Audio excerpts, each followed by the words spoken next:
Hello everyone, and welcome to Hexen, Deathkings of the Dark Citadel. This is an expansion pack to the original Hexen Beyond Heretic. It adds 3 new level hubs, and we'll be playing through that with the fighter once again. I have done a playthrough of the original Hexen Beyond Heretic and went fairly deep into the basic mechanics of the game. Probably not going to do that as much with this one, as there are no new assets in the game. It is just 3 extra level hubs, so all of the actual game mechanics still work the same. It's just a matter of actually getting through the new levels. Once again, the goal is to show off as many secrets in the game. There aren't any official secrets, but there are many hidden things in the game for sure. And to try to get all the kills, except for the enemies that infinitely respawn. We're basically just going to try to get the enemy count to be the same as the kill count at the end of each level. And we'll be doing our best. In the original Hexen, there was a mechanic where every 4 minutes the game would effectively flip 5 coins, and then for every coin that landed on head it would spawn an Eden, your basic enemy type. That more or less sums up 90% of the game. In this game, it's still... it's a little different. If you're playing in co-op, it does it every 2 minutes. If you're playing in single player, it still does it every 4 minutes for the most part, except during some exceptions. It'll then pick between 3 enemy types for the most part, and then depending on how the game designer was feeling that day, it'll spawn somewhere between 0 and 20 enemies if the coin lands on heads. So it is a significantly more miserable experience. To get into the exact intricacies of the respawning system pretty much requires its own video for this game, and I don't really want to get into it anymore. So let's just get started. We're going to be playing on the Titan difficulty. This will make enemies run faster and attack faster as well. It'll also give you double the ammo compared to the other difficulties, but seeing as we're trying to kill everything anyway, it doesn't seem like a terrible idea. And with that, let's get started. I'm playing the patched version, so there's music. There is a secret door here with an axe behind it, and I do want to get that axe because it is our main weapon for the most part. With the other classes, the weapons will be either over here or over here. All these doors open at the same time. And for now, we are just going to wake up all of these lizards, and we're gonna just calmly grab ammo and let everything in fight with one another, because there is plenty of ranged attackers here, and we need plenty of ammo to destroy many of them.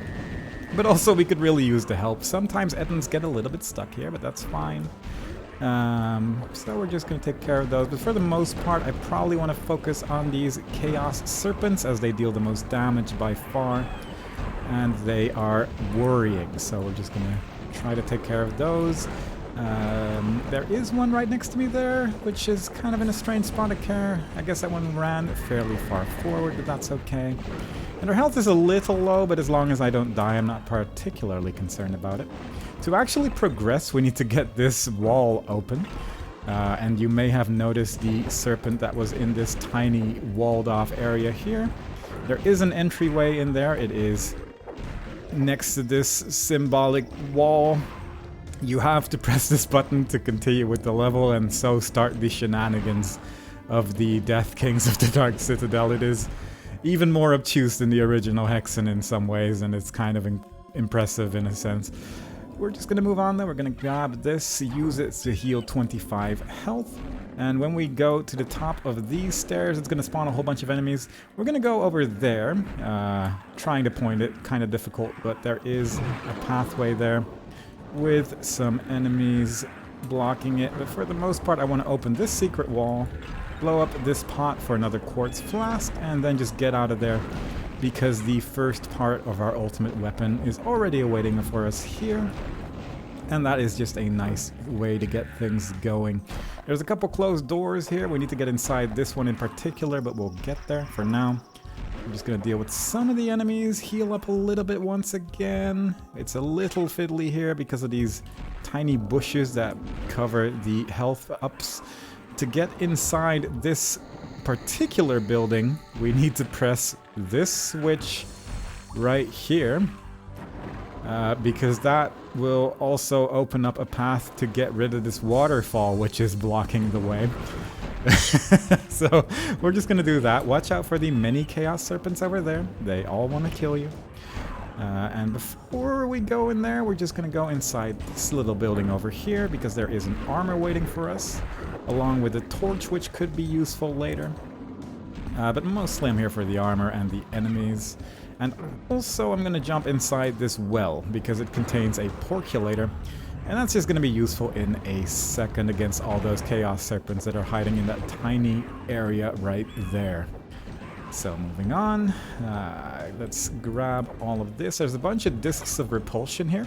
So you can actually just get the enemies to infight against each other by just pushing them into each other with one of those discs. We're going to pull this wheel because it will open the waterfall, as it says.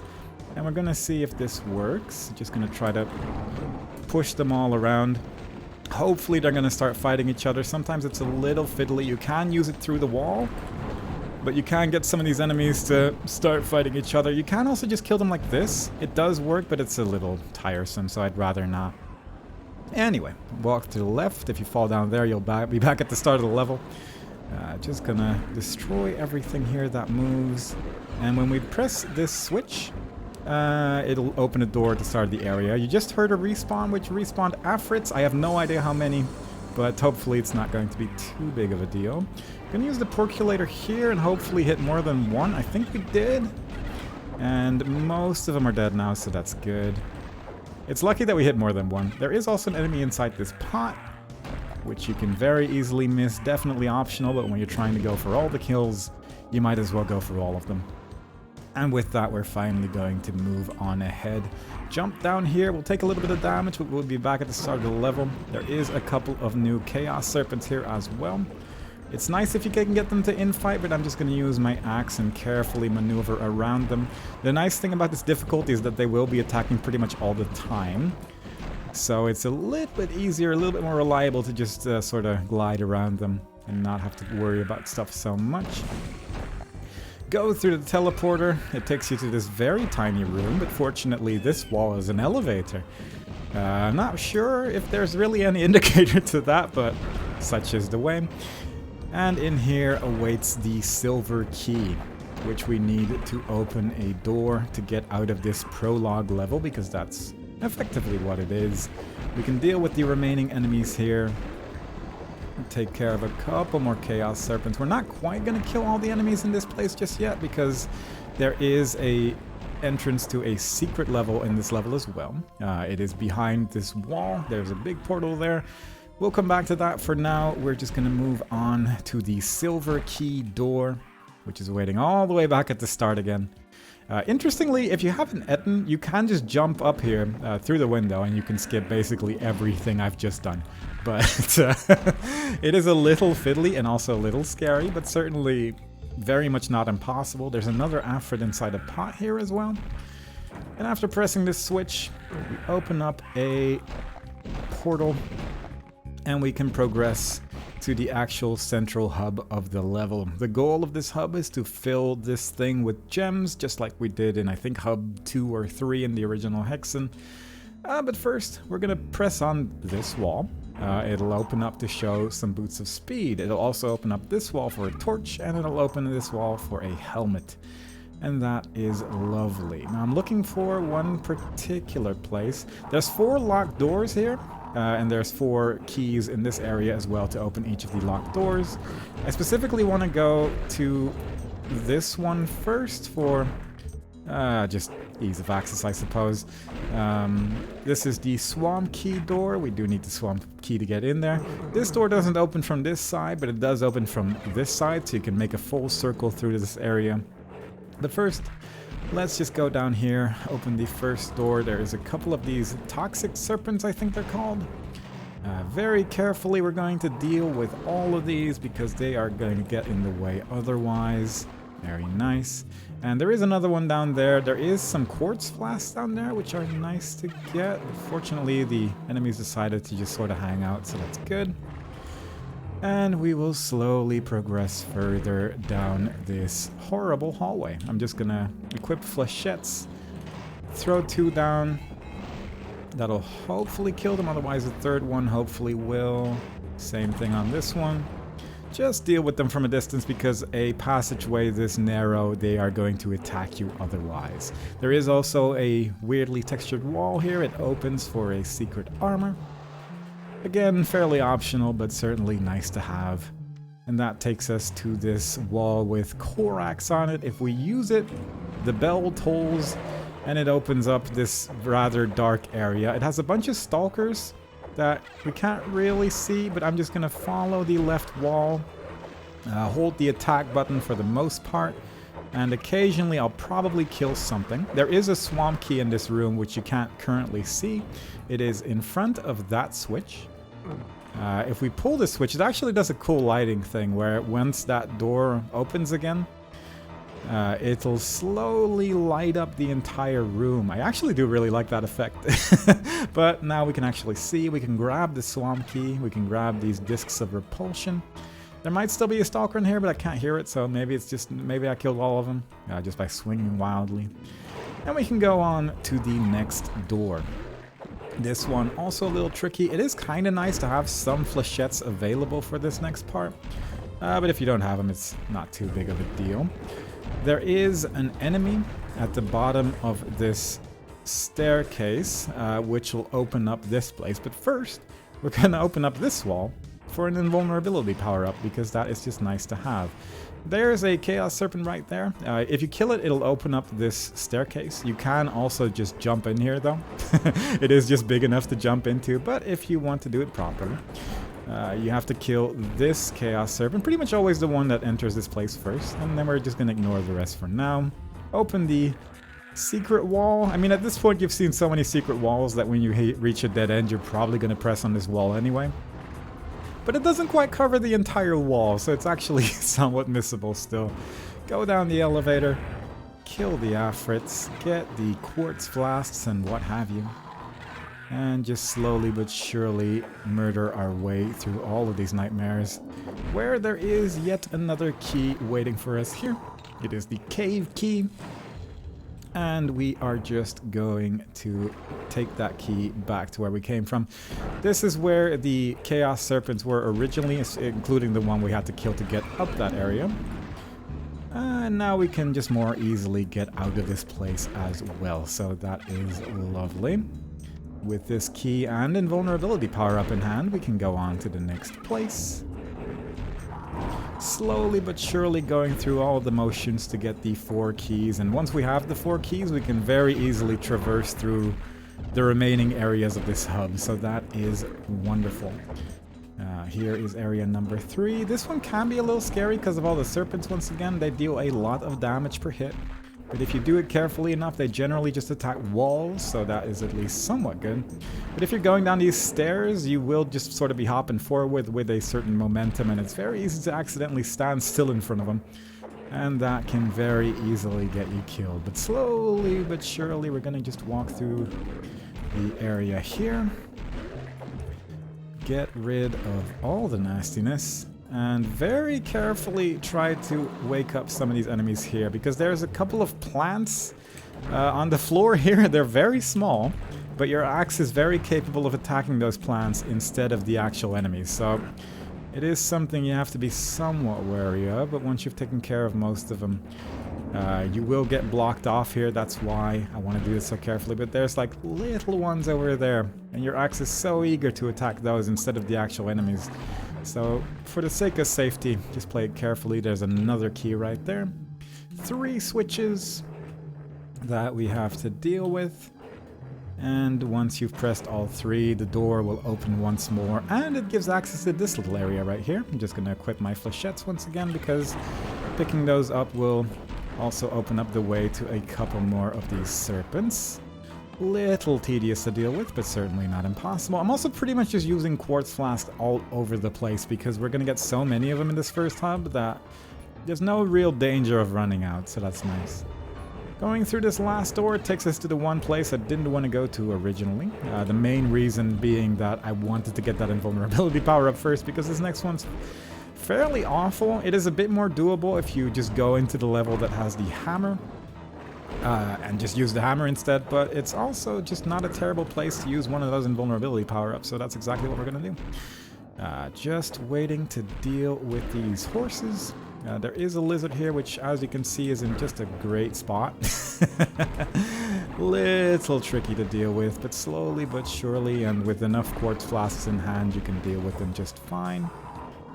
And with that, we are going to grab the key that's down there in the water. Now, if we pick up that key, it's going to open up all these doors on the side. And they are not great, because every one of them holds an enemy. And at this point, you can probably guess which one. It's a lot of green balls flying in your direction, but fortunately, this invulnerability power-up is very capable of making sure you can basically kill all of them and still end up alive at the end of the day, assuming you don't accidentally knock them into the pit, because that can make them a little bit more difficult to actually attack them. But so far things are going okay. It should run out pretty soon here, but we did get rid of basically all the danger there. Still a couple Ettins here. I will just take care of these as well, because we might as well. We're gonna have to deal with them at some point. But the invulnerability has run out. But it's just, yeah, it's a nasty place. If you don't have any range attacks, it's so tedious to deal with all those serpents. And in order to actually leave this place, you either have to use a chaos device, which I currently do not have, or we have to press these 4 switches. And with all those serpents still alive, that becomes significantly trickier. So decided to do it there, worked out fine, and with that we can finally actually enter the levels. We could have done that the moment we got our first key, but the nice thing about getting all those keys and doing all those things is that you can actually access a couple more secret areas now. I forgot to check when exactly they become accessible, but they're certainly all accessible once you have all the 4 keys in my experience. Because not only can you jump up here to get a secret power-up, there is also these in-between areas. This one containing the Ruby Planet, which is required to go to the secret level. It is fortunately not required to actually beat this hub. It is just required if you want to go to the secret level, so that's nice. But this, those little secret doors just lead you in between several of the entrances to the actual levels in this hub. So I'm not 100% sure when it happens, but somewhere after picking up all those keys, you will be able to open up those doors, but not before that, and it's not obvious that there is even doors here to open. This one contains a porculator. There's also a door here. I'm still playing this through GZDoom because it's, at the moment of recording, the only source port that has a functional kill count for this game, because apparently this game just works a little bit weirdly. So there's going to be a couple of weird oddities, but for the most part it's not too bad. Ultimately though, I want to go through this door, and that's exactly where we are. So we can go to the level that has the hammer. First of all, this is the Brackenwood, and don't worry about it, it's this level. You have to be a little careful of the windows on this level, because there is 4 death wyverns on this level. It was the first and almost only boss in the original Hexen. It makes it return here, specifically in this level. That's the sound it makes, and it is by and large not great to deal with. So be a little bit careful, because it deals a lot of damage. To actually get out of this weird circle we're in right now, we have to press this switch. It opens up 2 doors. It first of all opens up this staircase. There is the hammer waiting for us right there. We'll get that in a second. There is this switch, which if we press it once, it'll say that, and the second time it'll say the same.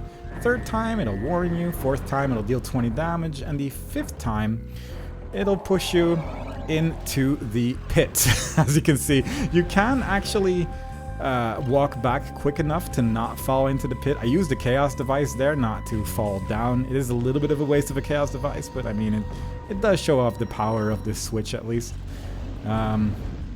But we do really have to solve the puzzle first before we can move on. Now, I'd like to get that hammer first though, and in order to make getting to the hammer a little bit easier, we have to create a bridge. And to do that, we have to go into the little sand pit there that has the discs of repulsion there. That is going to open up a pillar with an enemy inside it. This one right here. And if we step into this pillar, it is going to create a bridge to that central place. Not immediately obvious, but certainly something you can do by accident by walking around the level in general. So it's manageable, but certainly missable, and it certainly makes it a lot easier to know that it's there. It is nice to have a chaos device for this because there's a little gap here, and I believe if you fall down there you just die, so it's all in all not great. But we have a hammer now, and we actually have a ranged weapon, so that is lovely. We can actually fight this Death Wyvern if we so desire. For the most part, I'm probably not going to bother with it just yet. We will get flight later on in this hub as well. And fighting these enemies with a hammer while underneath them is pretty horrendous, so I would like to avoid it as much as possible because, quite frankly, it's just hard to get an angle on them like this. And then you have to deal with the auto-aim, so you basically have to stand a certain distance away from them. At this point, the enemy has gotten so high in the sky that it seems virtually impossible to reliably hit them. And then sometimes the auto-aim sees a tree and it decides that's more important. So there's a lot going on as to why this is not an ideal way of dealing with your problems. Fortunately, the splash damage, I think, managed to kill him at the end there. And killing the Death Wyverns actually opens up a couple doors to some power-ups and stuff as well. So there is certainly, like this area right here gets open when you kill that Death Wyvern. The other ones I'm just going to save when we have flight because it makes life a lot easier. But it does give you a Dark Servant if you want one. Not particularly interested in this, but you know, it is probably going to have a use later in this hub as well, so it's not too bad. Anyway, this symbol right here has a star on it. And there is 4 of these things surrounded by gargoyles. If we press down on it, it'll show a certain symbol. If we press it with the wrong symbol, it'll spawn 4 enemies, and it'll keep doing that until you pick the right symbol, which in this case is the star. I'm trying to do this with the Death Wyvern still alive. And once we have that in place, we can press the switch in front of it. It'll say 1/4 of the puzzle is complete, and it will also then spawn some quartz flasks for you as well. That's nice. Let's just move on to see what the next piece is. Enemies have respawned, and we were lucky. We won the jackpot and got the respawn of a bunch of Chaos Serpents. That's about as bad as it gets, so that's pretty good respawn-wise. The next symbol was a star as well. Star is basically the worst symbol you can get because you have to press the button the most amount of times. It is always, I think, coin, moon, star that the order of the things is. And also, there was the sand pit that I stepped into earlier. Oh god, there's a lot of poison in that area right now. I really need to deal with these serpents. I'm not used to having to deal with serpents because the odds of this actually happening are fairly small. It's like a 10% chance every 4 minutes, so it's honestly a rare event that it's happening right now, and I'm gonna have to deal with it, unfortunately. Anyway, as I said, there was that sand pit I stepped into earlier. There is 4 more of those pits, like this water one, and then 2 other ones which look fairly similar. This one right here, which has the discs of repulsion, and then I think there's another water one over here as well. Each of these raises a pillar with a wizard underneath it, so this area is now just going to be filled to the brim with wizards. But it's very easy to accidentally just miss one of these, and if you're trying to go for all the kills, then it's honestly fairly possible that this might be one of the ones you're missing. Third one is a star as well. Great, perfect, very nice, very lucky so far. At least the last symbol. There's a lot of stalkers here, oh my god. It's a good thing we killed this particular Death Wyvern, otherwise it would have just shot us while we were blocked off entirely by these stalkers, and we would have just died, so that worked out better than it could have. So that's good. This is one I already pressed. This one I have not yet done, so that's good. There is a 2-part sequence to those Death Wyvern attacks as well. There is a secondary explosion which deals a whole lot of damage, so you gotta be careful of that. But with that in mind, we're just moving on. There is also an armor up there, which you can grab by jumping up here. I'm not going to bother with it. It's just really not worth the time. There is also an invincibility power-up up there. You need flight for that, so we're just going to ignore it for now as well. Instead, we're going to try to once again find the entryway to this place. Should be... I've certainly gone into a circle at this point. I've missed the door. There we go. And the... Wow, 4 stars. Incredible. Actually, the worst possible luck. But fortunately, we have destroyed this Death Wyvern already. So nothing can really go wrong. Now that we have solved the puzzle, we can go back to that switch which earlier almost threw us into the pit. And with almost, I mean entirely. And... if we press it now, and I will just get my discs ready, it will say it is done. It'll get rid of these statues and replace them with Chaos Serpents, which we're all just going to knock into the pit with our trusty discs of repulsion. There's a Dark Servant here, and there is a gem there, but it also throws up a whole bunch of Afrits in this place. So we take the stairs, and we go back down. I really prefer to have a Chaos device for this because it's still very easy to just fall down when trying to go up there. And it opens up this door with a Chaos device behind it, so that is at least nice. For the most part, I really don't want to misuse Chaos devices in this hub because it does become important for the sake of actually trying to get all the kills. But with the actual puzzle solved, I'm actually just going to leave the level. I'm going to just leave this place. And... I have also noticed that my recording program is blocking my notes, so we're just going to deal with that. Because I have taken a lot of notes for this. It's quite a lot. There's quite a lot going on. Anyway, because we picked up the secret level gem earlier, we can place that in here, in the top right area. And it will say now that's odd, and it will take you back to the starting level. And if we go back through this portal, we can just press on this gem again. It'll always teleport you back to the prologue level, so that's good. This area is now open.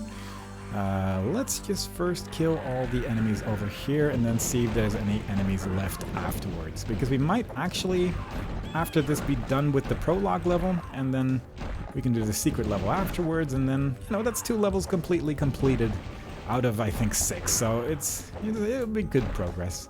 There is still 1 enemy alive somewhere, so let's just quickly traverse this place. There's 1 Afrit right there, and with that, we have all the kills in the prologue level, unless something respawns, but if we just leave quick enough, we can go here.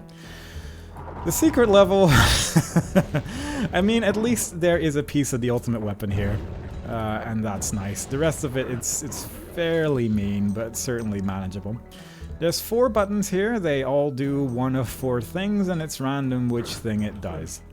So one of the button shoots a bunch of fireballs in every single place. Very cool. There's 1 button which summons enemies. There's 1 button which lowers the elevators and actually allows you to progress in the level. So we got pretty lucky on that one. But I do want to go for all the kills, so we're just going to deal with that. There is 1 button which summons wizards. There is 1 button which summons horses, but the wizards are certainly far and away the least terrible of the bad switches because the horses deal a lot of damage and worry me because they shoot a lot of fireballs. Somehow none of them got in their little stun position there, which I was slightly hoping for because it makes it a little bit safer, but overall when recording things everything goes bad, so it's just the way it is sometimes. Alright, cool. With that, I'm actually going to grab some of this ammo because I'm never going to return to this level again. So I might as well try and grab everything we can. There is some dragon skin bracers there, which we can grab and use immediately. The teleporter, I read that it depends on the direction upon which you enter the teleporter. Where it'll send you. That's incorrect. It is random. It is actually just random where you teleport to, but there is 4 different locations you can teleport to when going through that teleporter. I'm also going to use those dragon skin bracers because they increase your armor, and that's just nice. The goal of this secret level is to press the 4 switches. The first one being right here. And when pressing a switch, it also opens up 2 doors to 2 possible next areas.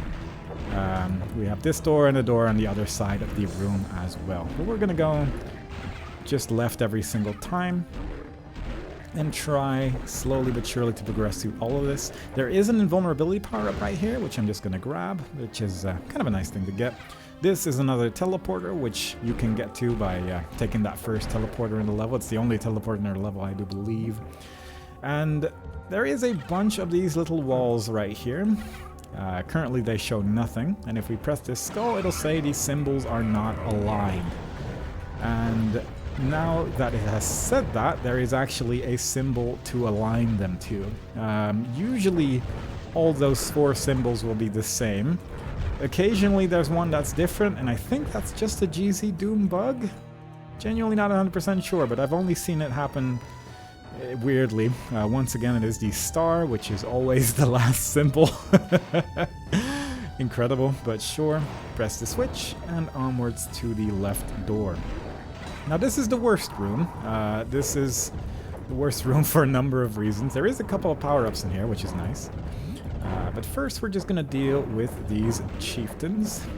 They are a little tedious, but you do have a lot of room to maneuver here, so it's not too terrible at least. Deal with that. And there is a couple of these cow switches in this room. There's 3 of them, in fact.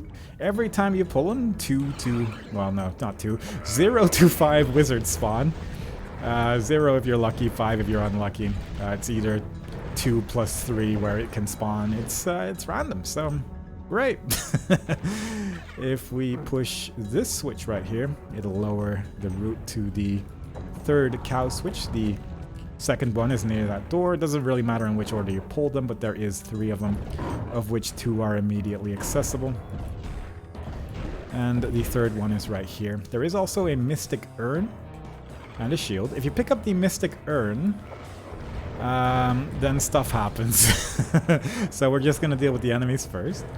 But if you pick up the mystic urn and then go back through this, it is going to lower a bunch of crushers and spawn a whole bunch of horsies, which makes life slightly scarier, but overall not the worst thing in the world. Very manageable. They don't shoot fireballs, so honestly not too bad. But after pressing this switch right here, it is going to open the door, but also summon some more wizards this time around. You can get lucky on this and it'll have nothing spawn. If you wait at this door here, it will just lower continuously if you open it from here. Whereas if you open it from this room, it doesn't work that way, so we're just gonna do that instead. There is a bunch of knight armors in this room as well. Some contain combined mana, and most contain more wizards. So if you destroy those, you're just gonna have more enemies to deal with. But again, we are going for all the kills, so we will be dealing with all of them, but preferably when we're ready for them. But it is certainly something to get slightly overwhelmed by for sure. Now I think this is the last switch, and also the exit of the level. So if we press this last switch right here, it'll open the doors again, but also lower the elevator. The last piece of our, the 2nd piece of our ultimate weapon is right there. It'll be there and there for the mage and cleric, but we are the fighter, so it's right in front. And we have some more wizards still to deal with. Fortunately, this time around, they did decide to just follow me for the most part. Again, if you open the door through this side, it'll just keep opening again if you stand underneath it, so at least you got that going for you. There is still some Ettins alive as well, which I'm trying to kill first. Enemies respawn every 5 minutes in this level, I believe, so you do have a little bit more time to work with it. There we go. And now there's one more wizard, which I'm actually going to use a Dark Servant for, because otherwise we have to redo this room where the enemies just keep respawning, because you press the switches. So I'm hoping that me throwing that thing there, actually he's attacking him. That's great. Our kill count will hopefully go up by 1 soon, and if not, yeah, there we go. All right, we did it. That's the one useful thing about the Dark Servant. It's generally not that great, but it is capable of killing an extra wizard in that room in particular, and honestly, that's good enough for me. That's probably the best use I've had out of the Dark Servant outside of being a stepping stone at one point. So, you know what? I'm just going to take it. Just as a side note, while I was editing, I noticed that I didn't destroy this knight statue. That also has an enemy inside it. That'll be a secret between you and me. No one has to know. We are going to the Swamp Key door now. And yeah, we're actually done with 2 of the 6 levels already, so that's actually looking pretty promising so far. This is the Sump. It's terrible. It is filled to the brim with stalkers. These green enemies which sometimes shoot fireballs. It depends on what kind of stalker it is. There is the stalker boss and the regular stalker. They look the same, but one of them shoots fireballs, as you can see right here. This is the level where it's sort of incredible. There is the respawn scripts for this level.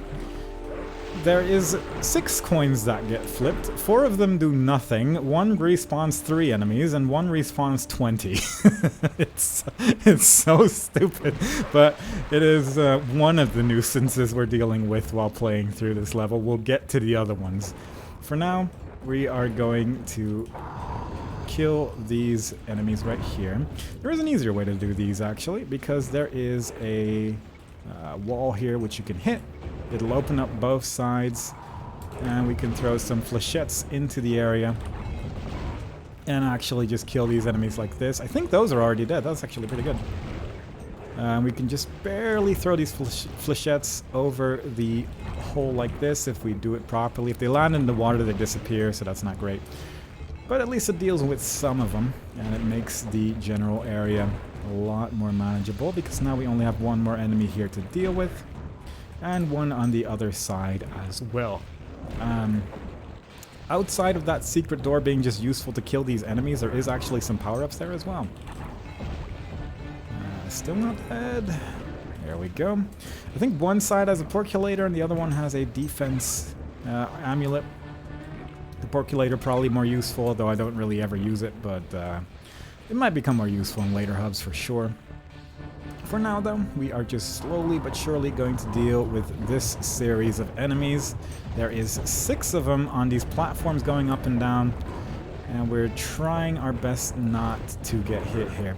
I should also point out, this is not the optimal route for the cleric or the mage, wizard, whatever his name is. I'm mostly taking the route to get my ultimate weapon as quickly as possible, and for the fighter, that is this route.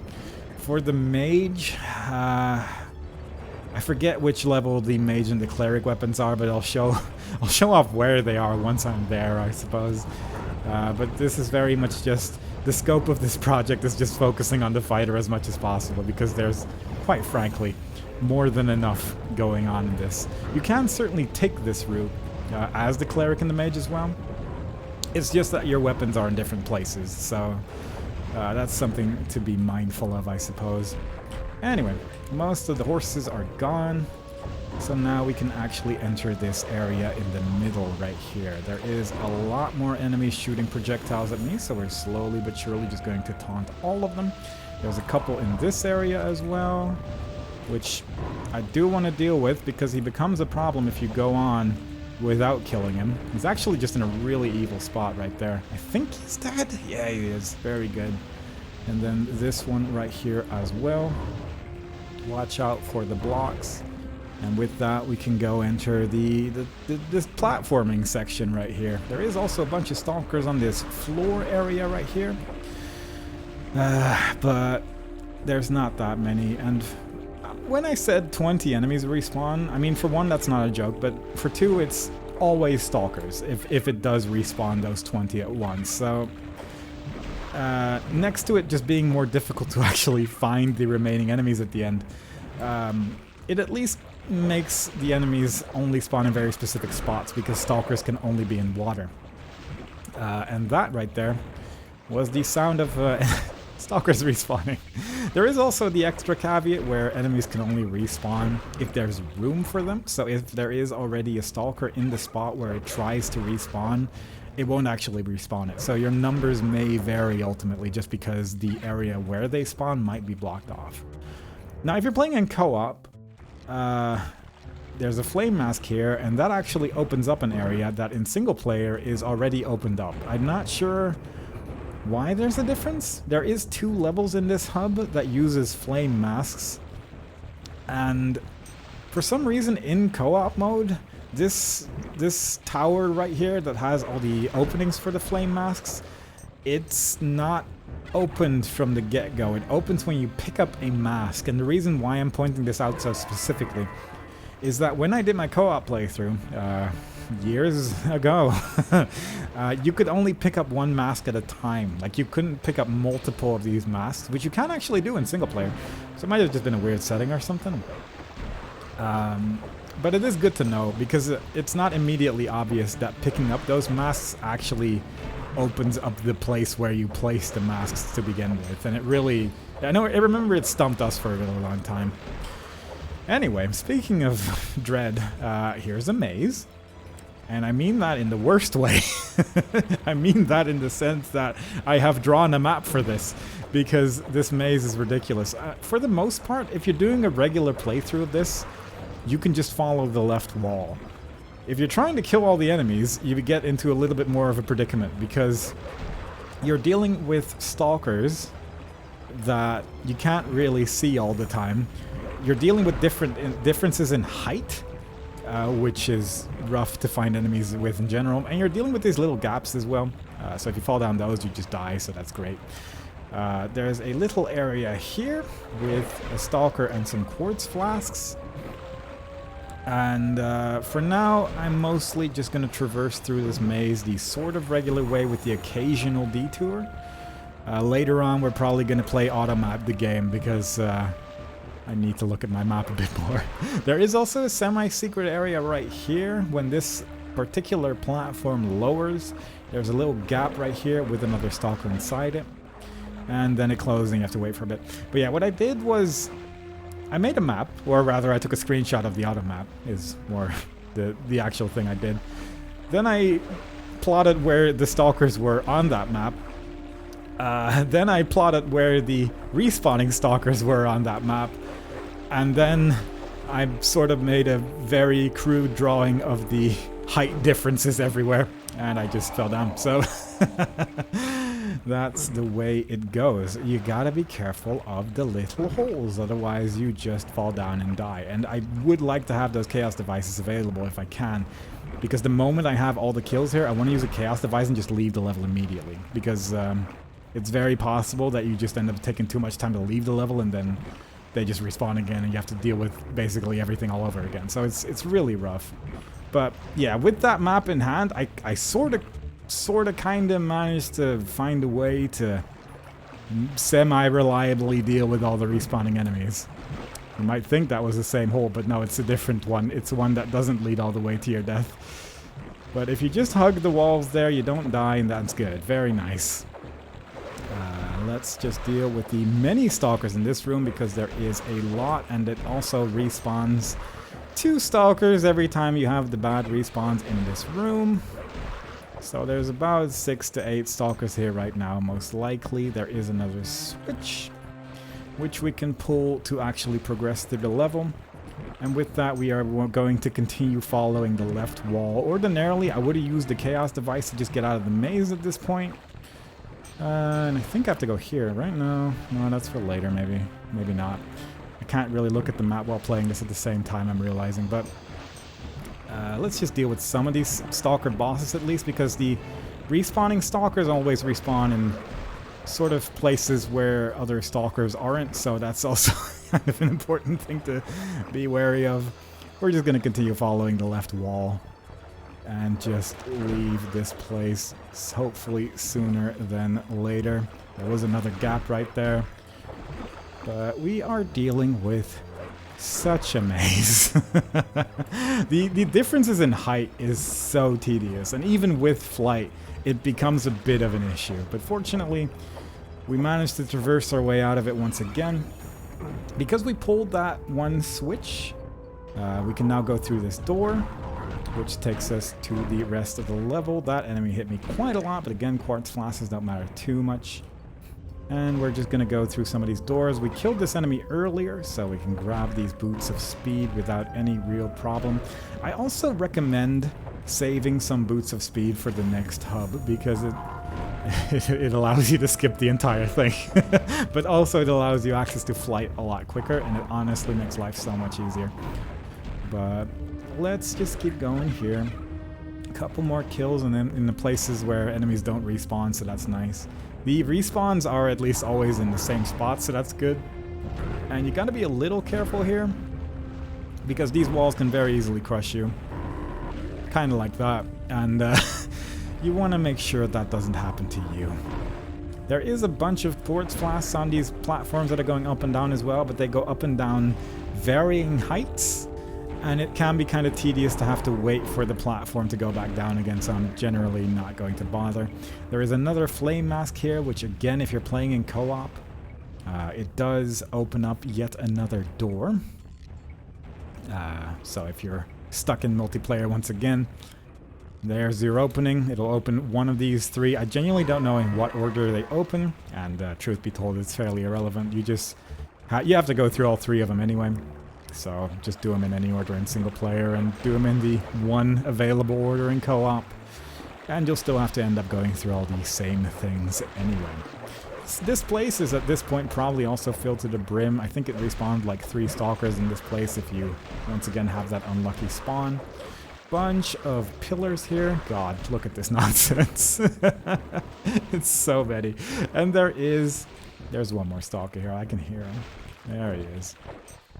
This particular area has a lot of chaos serpents, and every time you kill a chaos serpent, it opens up the middle of the room a bit until you kill the next chaos serpent.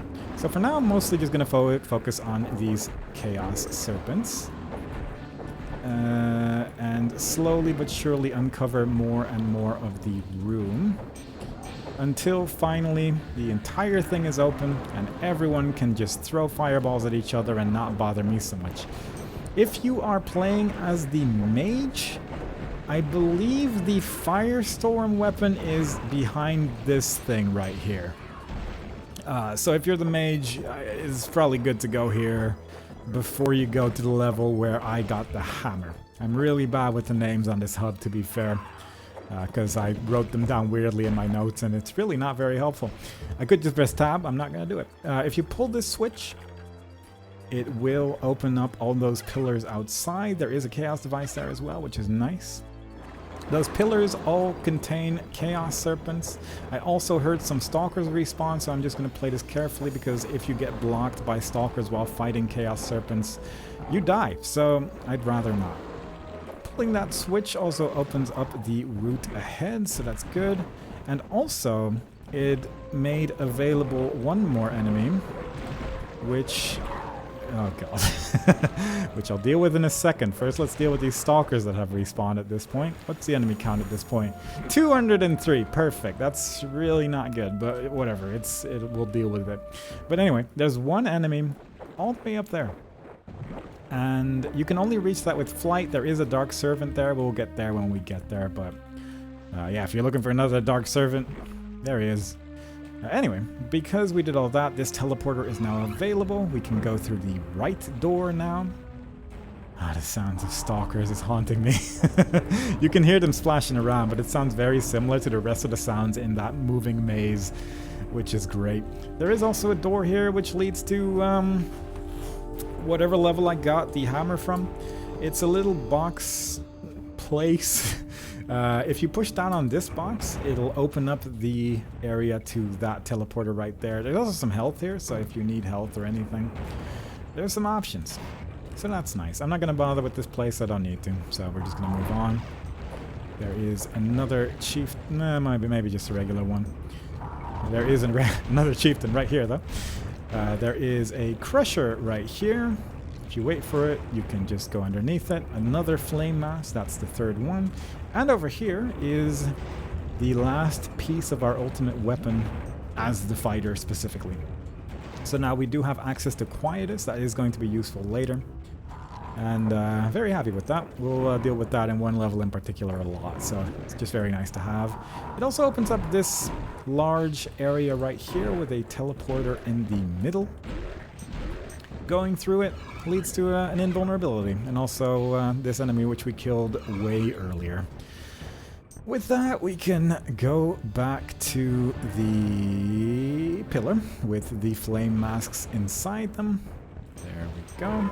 There is one more switch to pull all the way over there. We are trying to get the gem that's on top of that pillar. Not sure if there's any way we can see it, but I have to wait right now anyway. Actually, I say wait, but there's still plenty of stalkers that have respawned in this tiny walkway. And then over here, there's probably 1 million at this point. So let's just deal with this. Similarly to the other area where we dealt with stalkers. It's so stupid. I just can't get over how many enemies respawn in this level, and you end up with just these big amounts of nothing. It's great. It's so good. Anyway, speaking of good, if you fall down into the lava pit before pressing the switch, you're dead. So don't do that. It's very easy to walk into an Etten and just get pushed off by accident. So it's certainly an area where you have to be careful. After pulling the switch, all the Afrits in this area wake up as well. Some of them will probably go through the portal. It doesn't really matter too much. I think some of them telefrag each other, but I'm genuinely not 100% sure. And then the remainder usually comes back to this place once you go through it. The gem I just picked up, which was ultimately our goal in this place, and since we have completed our goal level-wise... and spawn some more stalkers, I'm just going to leave. I'm going to put some of these gems in here. We have most of them now. Except for 2 of them, really. We'll find out later if that's a worry. Where are we going next? We're going to Catacombs. Which, let's just say that's probably that door. My notes are not helpful. Actually, I know what my notes say now, and I'm completely wrong. We need to go back to the Sump, actually. I wrote this down really weirdly in my notes, but there is several entrances to the level where we're going to go.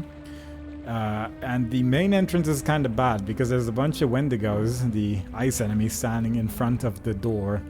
And they hurt a lot if they hit you, so we're just going to take this door instead. And move on from there. It's just a little bit more manageable overall. So first of all, this level shakes a lot, so my apologies. I honestly, it does stop shaking eventually. I might put a timestamp as to when, but there is some earthquakes in this level. There's a switch that stops them. I'll try to get there as quickly as possible. Anyway, there's a bunch of these walls with Korax's face on them. Can't really interact with them at all. There is one switch in the level that opens them, and we'll be going there fairly quickly. First, we're going to go to a couple different areas. There is once again a bunch of holes for these flame masks to be put into. Once again, if you're playing in co-op, these things will be closed until you actually pick up the flame mask. Walking over them with one in your inventory is not enough. They have to actually be added to your inventory to be counted as picked up. So keep that in mind. This elevator right here, it goes down, then it goes down again, and then it goes all the way up higher than we currently are. So that's what we're going to do. I'm going to hold on Quietus because there is a bunch of Wendigos over here, and I want to kill as many of them as possible because later on they're going to be in an awkward spot. If we don't, they're still going to be in kind of an awkward spot. I didn't mean to lower this even further, but it does lower when you step back onto it, and I did, I guess, barely walk off there, so a little bit of a mistake on my end. But the first of the flame masks is up here. First, we're just going to deal with all these enemies, get another chaos device. There is quite a lot of chaos devices, but I will find a way to use all of them by accident. But hopefully we can still have a couple left when we reach the Sump.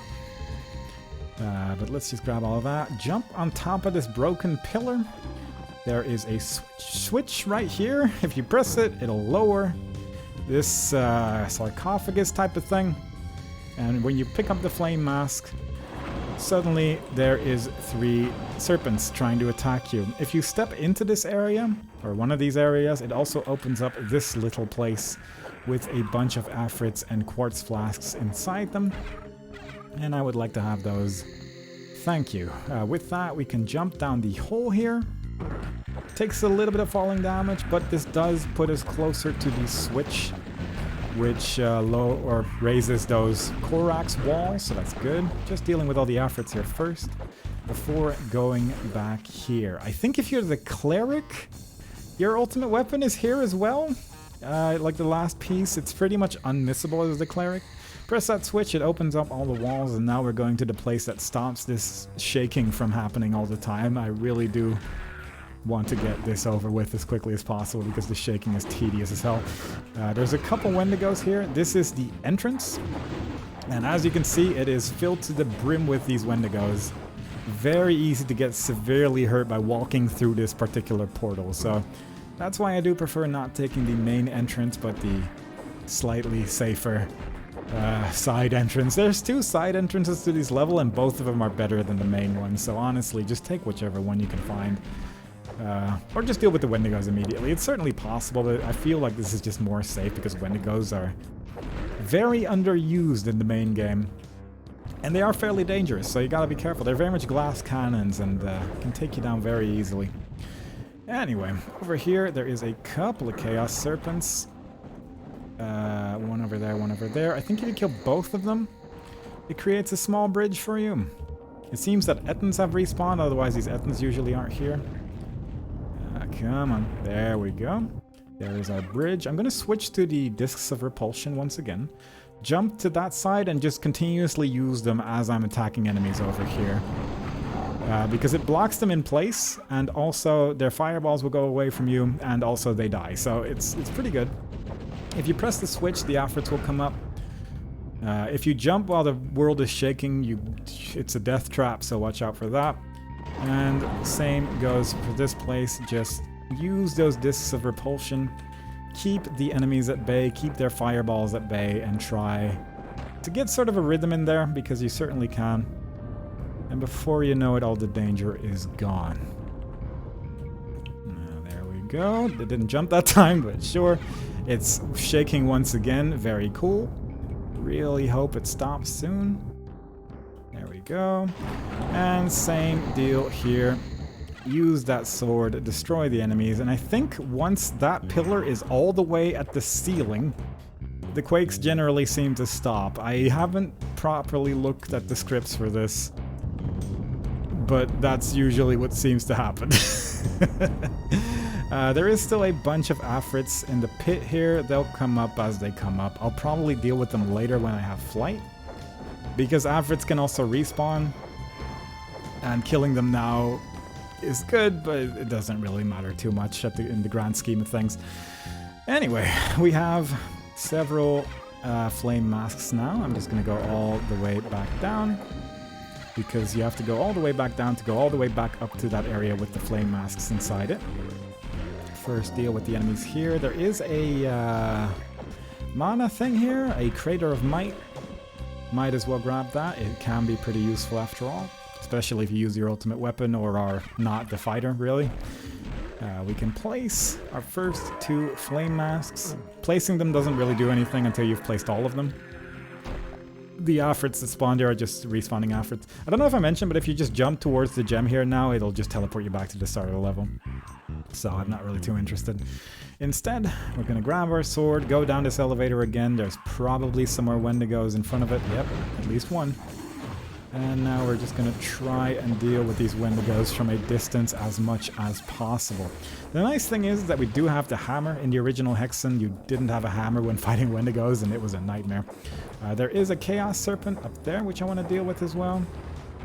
There's a switch there that if you try to go to it now, it'll just say, like, you can't trust the floor, and then it just leaves and you die. So we're going to go there a little later. We have to press the switch first to deactivate that trap. I'm taking this right route specifically because it gives you the high ground, and it just makes it a little bit easier to deal with the, quite frankly, onslaught of Wendigos that awaits you here. And before you know it, most of them will be dead. You really do have to be careful because their damage is huge. And there is just a lot of them. I think Wendigos can respawn in this level as well, but I'm not 100% sure. Either way, that's most of them gone. We're just going to keep traversing through this place for now. Fight through the enemies here. There is a third flame mask waiting for us. And I want to open up this area first. There is a lot of Afrits to deal with first though, so keep that in mind. I have really been using so many quartz flasks, but there really is no reason not to. They come in such high supply. This leads to a different level, but there is usually an enemy waiting for you here as well, if you're trying to get all the kills. So enemies do respawn in that little room right there, so keep that in mind. And if we press this switch, we open up a grate that was over here blocking that one Afrit. And it also opens up the way to a fire mask, flame mask, and a percolator on the other side, so that's nice. Let's get that. And from here, we can go through the door, kill some more enemies. There is an elevator right here. And I'm going up this elevator now, because later it becomes a little bit more tedious. But if we do it now, we can open up this wall, and it opens up an extra route that we can take from the start of the level. And that can be useful. For now, we're just going to go back down here again. We are going to go to that trap that I mentioned earlier, but we are going to approach it from the other side. First deal with these Wendigos, of course. There is a switch right here. Pressing it seemingly does nothing, but it does in fact deactivate this trap. So now we can jump on this platform, press that switch right there, holding on to the sword in case Wendigos respawn, because I genuinely think they do. It didn't, it wasn't, and that didn't. And the last of the flame masks await us there. So that's good, yeah. I think Wendigos can definitely respawn, but the odds are just really small, because I have seen a Wendigo in that little passageway at least once. I'm almost certain of that. Anyway, take the weird cave passageway back to the blue gem. Place the remaining flame masks as well. Very good. Hold on to a chaos device in case we fall, and jump to the other side with the sapphire planet. There we are. Now we just need to get back to where we came from. Once again, rechecking my notes real quick while waiting for elevators and such, which is actually surprisingly difficult to read while you're moving around this much, but certainly not impossible. Let's just assume I have to go through the main entrance, and we'll just work from there. That doesn't seem too strange. Yeah, that's right, actually. I do want to go through that main entrance. So very good. Very, very well prepared overall.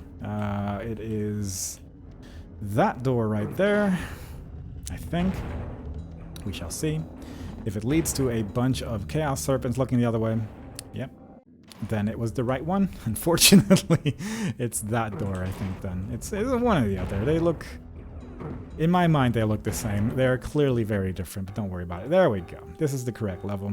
There is a bunch of spikes in the floor here, so be careful of that. We have a sword now, so we can deal with these serpents relatively easily. There is also, in this room, a pot with an Afrit inside it. If you see an Afrit here, it means the pot's destroyed. If you don't see an Afrit, then the pot's still there and you have to kill the Afrit later. But if going for all the kills, then there is one enemy waiting, I think, in that tiny pot right there. There you go. Also a bunch of wizards, I guess, but I mean, they're barely worth mentioning at this point. So, opening the door, there is going to be a lot of chieftains shooting at us from a long distance, and they are much better at aiming than I am, so we're just going to take this nice and slow. Sort of just shoot wildly at them. And there is quite a lot of them as well, so we really do want to take our time here. Respawning enemies in this particular level are not a problem at all, so I really wouldn't worry about that. Just take your time and just deal with these bastards from a distance while they can't really do much. I'm gonna go to full health. I'm gonna grab my discs of repulsion and just use them against these walls right here. Watch out for the fireballs being thrown behind you. But this knocks some of the chieftains down into the water through the wall. And that's just a little useful later on. So that's just nice to have. This area usually has just a bunch of those centaurs. Now, I think either here or on the other side, which I will be going to in a second anyway, the mage's third piece of the ultimate weapon waits for you. So if you're looking for that, it's either here or it's on this side. Right here, I believe. One of those is accurate, I'm fairly sure. Also, this is what I mean. You don't really have a great angle on these enemies. And they have a great angle on you. They can auto-aim forever, so that's an advantage they have. If you fall down, this is an elevator. So keep that in mind because it's very easy to fall down here. Jump to the other side. There's probably still a chieftain around here somewhere. There usually is, but if not, that's fine too. Go to the right side of this place. There is a corpse waiting for you. You can use that as a stepping stone to get this invulnerability. You can also use it as a marker to know that you have to jump down to the area in front of him. Slightly go around the wall. And there is yet another very carefully hidden switch which is required to progress through the level. There's a spike in front of it, so that's nice. But pulling that switch opens up a bell. So we'll go there in a second. For now, we'll just deal with all these stalkers that are here. I do think stalkers respawn in this level as well, so you have to be a little careful, but for the most part, it's not too bad. I forgot these enemies respawn, though, because that is certainly not an enemy that is in the water usually. So I think we're just full-on bad luck right now in terms of enemy spawns, but you know, it gives an idea of what you have to deal with if you are just a little unlucky. It also respawned them all up there, which is very unfortunate, but hopefully we can take care of a couple of them like this. There we go, that's one. I don't like that. Oh god, that's a terrible respawn. You know what I said about the respawning enemies not being a problem? I'm going back on my word on that one. This is horrendous. There we go. Anyway, take the elevator back up, because it can probably spawn quite a lot of these enemies as well, so I didn't know that they could respawn this particular enemy type. That's rough. All the way in this room right here, there is a bell now. This is where we originally came from. I'm just going to let this thing spew for a while before grabbing the quartz flask. Hitting the bell will open up this wall right there, which we need to do to progress. I'm trying to see if I can do this. One more time. Come on. There you go. Very nice. Jump down the hole here. There is going to be some more enemies waiting for you. There is also a Chaos Serpent trying to shoot you from behind that little window right there. And it's mostly Chaos Serpents in this place, so be a little careful. I'm guessing enemies respawn here as well, because I don't really remember seeing a chieftain here before, but fair enough. Kill all the Chaos Serpents. Watch out for this blasting trap right here. I'm just going to walk through it. Kill the enemies over here. There is a Chaos Serpent behind me now, probably because they tend to follow you through that area to the side. And indeed, today is no exception.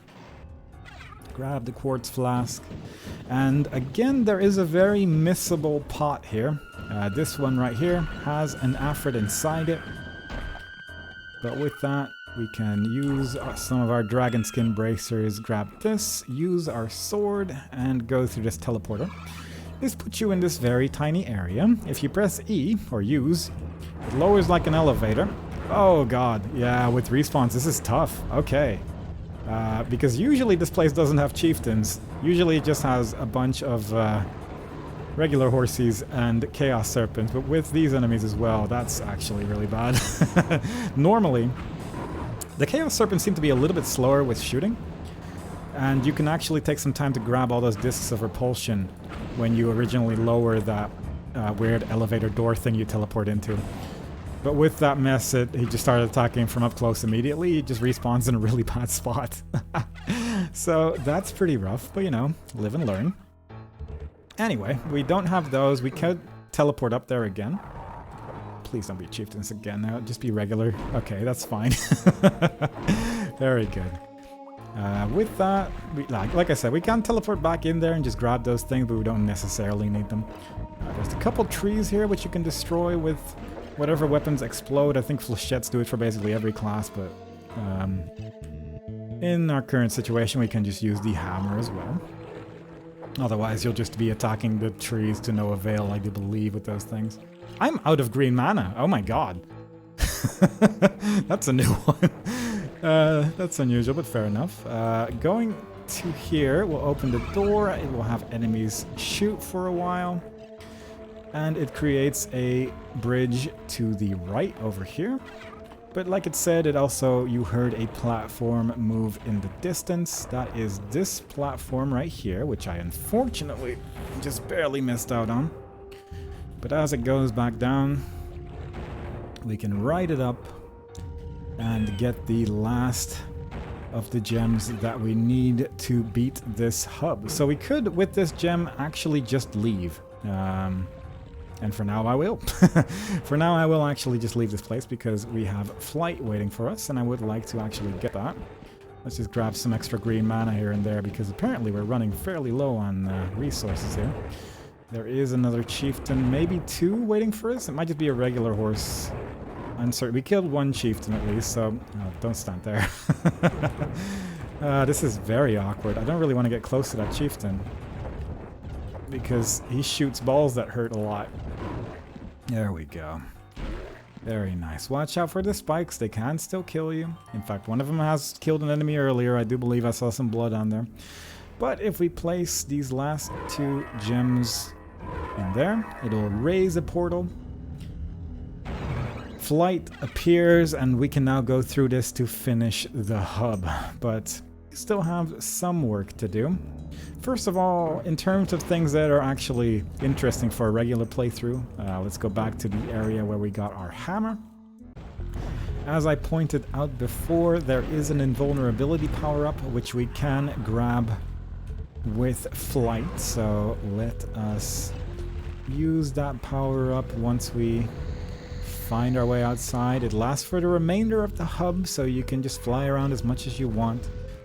But on the side of one of these places, there's the armor here, which I mentioned earlier, and a mystic urn, but also the invulnerability right here, which can certainly be useful as well, and I'm sure it'll find a place in one of the later hubs, because whereas in the original Hexen I did a lot of research as to what was possible in terms of getting all the kills, in this one I'm just sort of winging it, hub for hub. So all I know in the second hub is that if you have boost of speed, that's just really good preparation. But that's really all the progress I've made in terms of research for that one. But we'll get to that when we get to that.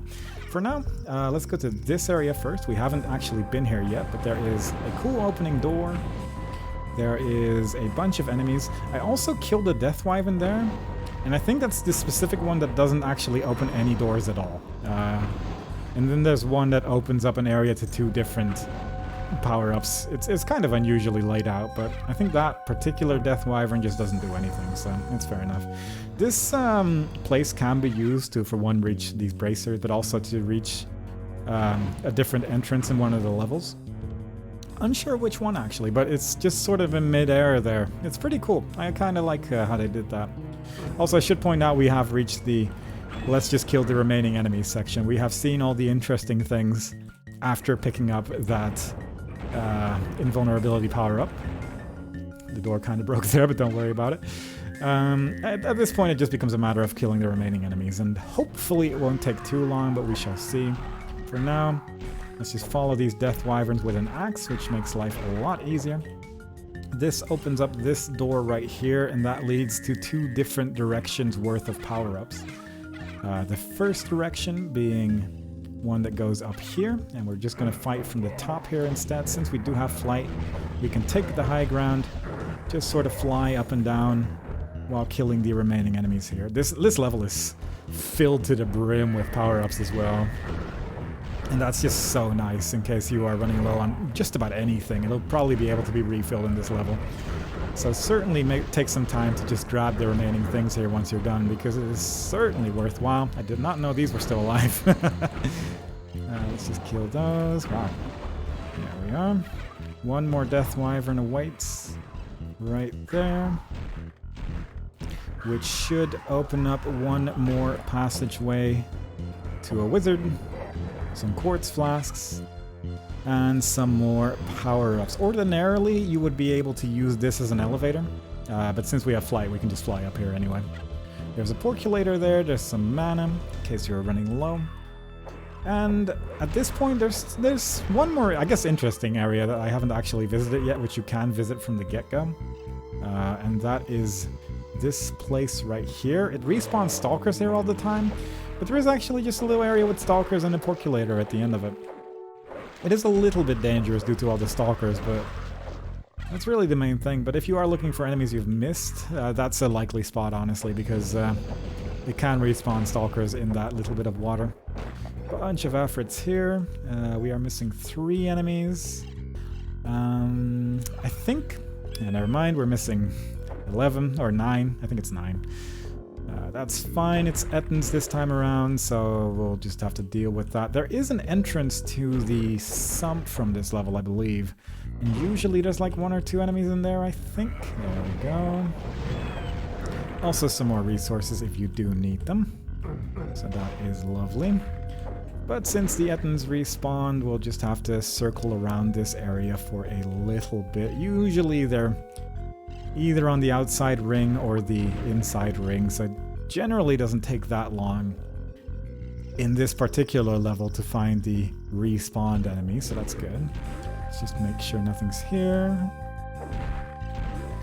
1 enemy remains. I'm not sure where. Might be a stalker here, actually. No, I think. It might be a stalker somewhere else, though, but that's a little worrying. Hopefully this isn't gonna take too long, but if we just traverse through the lands, maybe check this place out. I don't think enemies respawn here, and I don't think they respawn in that other area either, but never hurts to check. Maybe I missed out on one particular map spot where an enemy does respawn occasionally. But that doesn't seem to be the case this time either. Interesting. Now there is the possibility that an Afrit just hasn't woken up yet. And honestly, I'm not ruling that out. I'm just going to quickly fly over this place. Just attack wildly for a while. Lower a bit. Hopefully there'll be an enemy here somewhere. I've never actually had to go all the way down here, though, and that concerns me a little bit. Yep, there he is.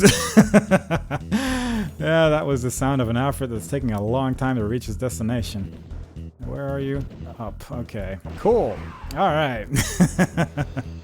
That's the joy of trying to find remaining enemies. I mean, I guess I could have known. I guess I never actually jumped on the edge of any of this, so fair enough, I suppose. Could use a chaos device to just get back, but at this point we have killed all the enemies. I don't think they're going to respawn by the time that we reach the level exit. So, cool. That's 1 extra level done with. With that, we're just going to go on to the next one. I'm saving the Sump for the very end because it's the worst and more enemies just respawn there. This one's rough but not terrible. It's fairly big. Sort of. Ultimately, there's only a couple areas where enemies can really respawn, so I'm hoping that we can get away with that logic. I'm mostly concerned about Afrits. It's very possible that like one of them's just all the way down there, and that they just didn't like fly up when I jumped over the different pits and things, so it is just going to be a matter of... I don't think enemies respawn all the way down here, but they do originate here, I guess, so it is one of the first spots worth checking out ultimately, and it's a little annoying for sure, especially since I just heard one and I am struggling to find it. It might just be in the level itself rather than... I'm not sure if I'm going away from them at this point. It can be very difficult to tell, and occasionally they're just somewhere in the level. I think I just heard one shoot. Yeah. They are below me. They are very far below me. So, again, a little bit tedious.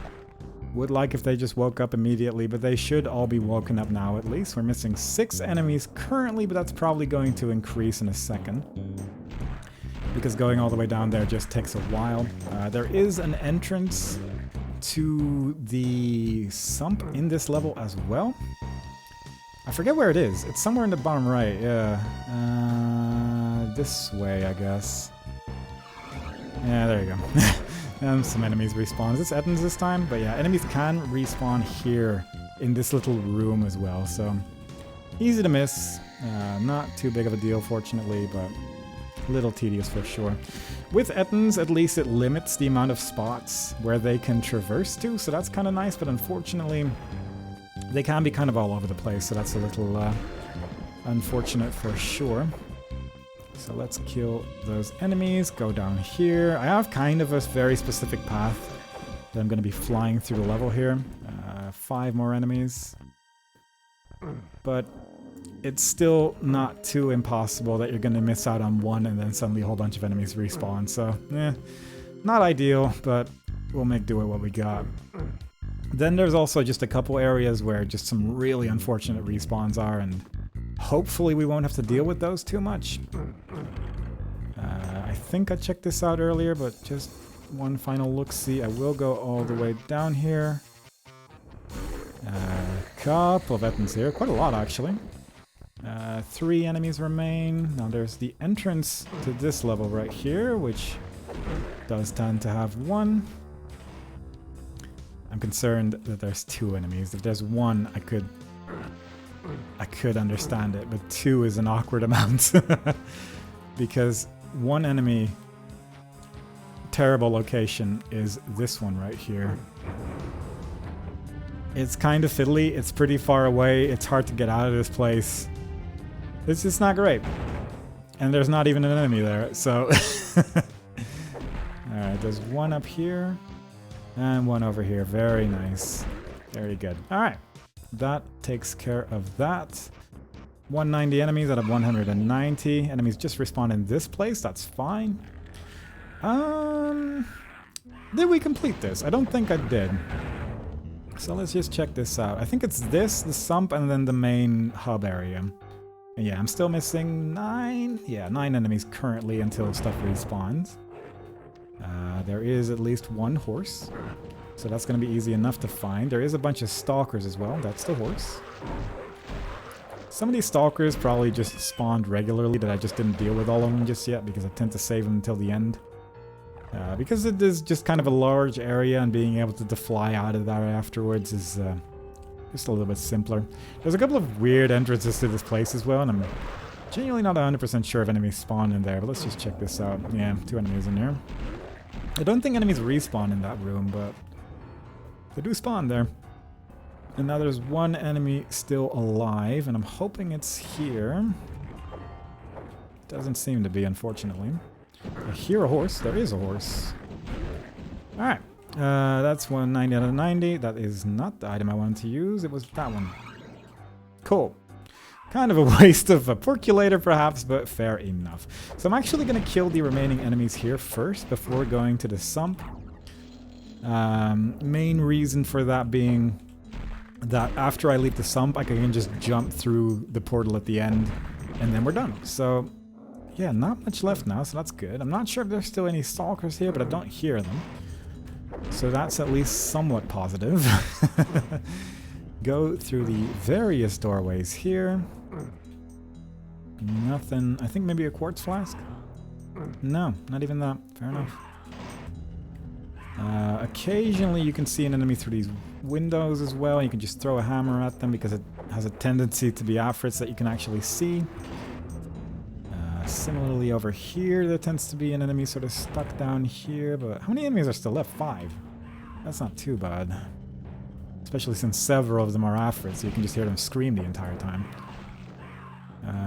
Let's check down here, because enemies do have a tendency to get stuck on these stairs as well.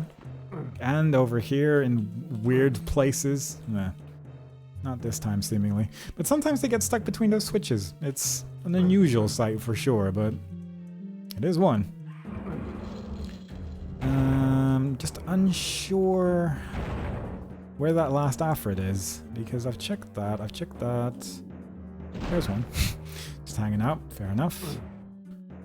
There might be enemies up here. Yeah. And that's 116. So if we can get to the Sump before enemies respawn, then we're good. I'm not holding my breath. Alright. So now it's just this level. This is going to take a minute. Obviously there's the maze, and it's just a problem. I think it only respawns for 4 stalkers in the maze at once, and then 2 more at the end of it. And then because they respawn in kind of specific spots, there's a chance they occasionally already have a stalker in their spawn location, and therefore they won't spawn another one. So that's, you know, a positive. But then there's the downside of it being a maze, and it's terrible. But, you know, we'll just deal with it when we deal with it. First, we're just going to deal with everything that's outside of the maze instead. It's likely enemies are going to respawn again. I mean, it's a 50% chance every single time, so as long as we can just lower the numbers as much as we can beforehand, then we can ultimately just only have to deal with the maze in the end, and that would just be lovely. There is, I think, a handful of places where they can respawn here. There's like 3 different platforms where they can respawn, so if you see one, you should at least look if there's another one.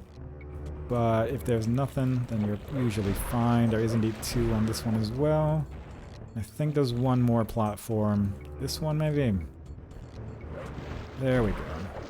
And this one only had the 1 on it, because I'm guessing that one just blocked off the spawn location for the other one. So that's good. We got 12 enemies left. Truth be told, it's not impossible that some of them are just outside these places still, because I didn't take care of them well enough. Also, there is actually... I mean, first of all, there is just this place, which... I'm not sure if I even checked it, but also there is still the Dark Servant and some quartz flasks here, which I hadn't picked up yet, because I did not actually have flight yet. So, my earlier statement about reaching the point where we're only just looking for enemies at that stage was technically incorrect, so my apologies for that, but... that'll just have to do. I'm honestly not even running that quickly right now, and main reason is just because enemies are going to respawn. I am very ready for that. But I am going to take a very specific route where I'm basically just looking at the map the entire time. In terms of where respawning enemies are, I'm just going to zoom in on the map right there as well. We're going to be using the auto map every now and then. And we're going to be using flight to our advantage as much as possible. There is like 1 area of this maze which I haven't actually even visited yet. And I'm somehow just going around it every single time. So I'm hoping I can stop doing that. There is 1 more stalker over here. I need you to understand how meticulously planned out this maze is. 5 more enemies currently. We might have been lucky with a respawn, actually.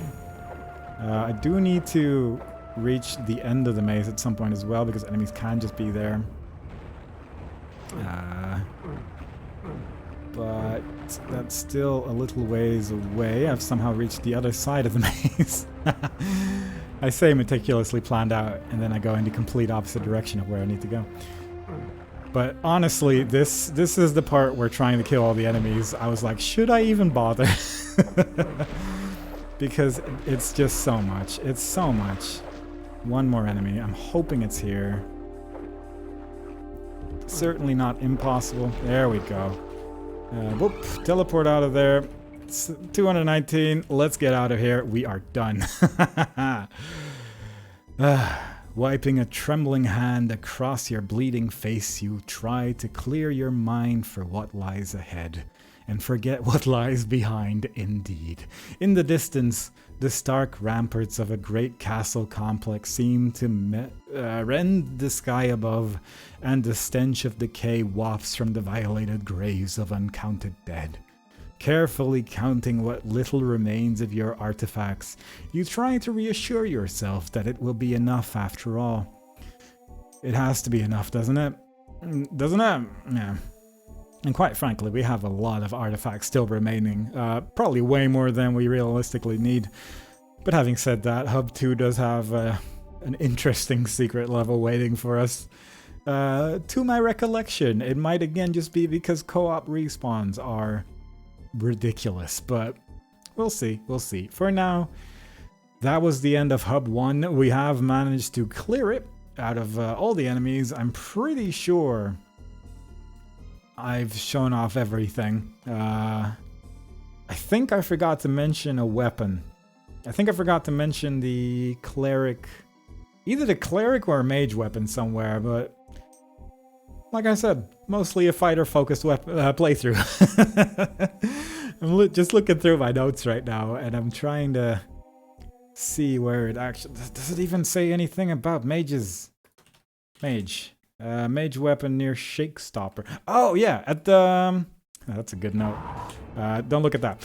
There is the level with the earthquakes. There is the puzzle with the 3 Korax doors we have to go through. And once you've cleared all of those, you get a flame mask. There is a weapon for the mage in that top area as well. So if you somehow reach this part of the video trying to figure that one out, you're welcome. And there you go. Hope y'all enjoyed it. Next time we play, we'll be going through Hub 2, which you can see a brief glimpse of right now. And I hope to see y'all there. Bye-bye.